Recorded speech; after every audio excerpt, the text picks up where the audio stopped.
Ну чё, максимальная громкость для динамиков в каждом телефоне. Сравним одной песней, кто кого порвет.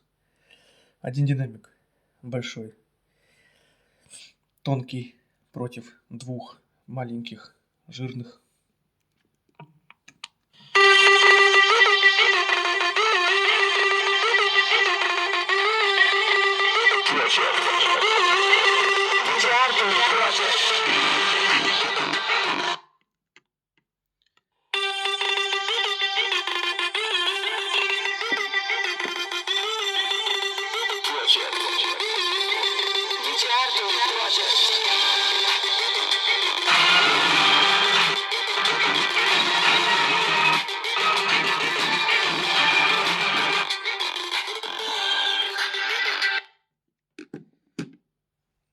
Все, ставь свою оценку, кто кого натянул.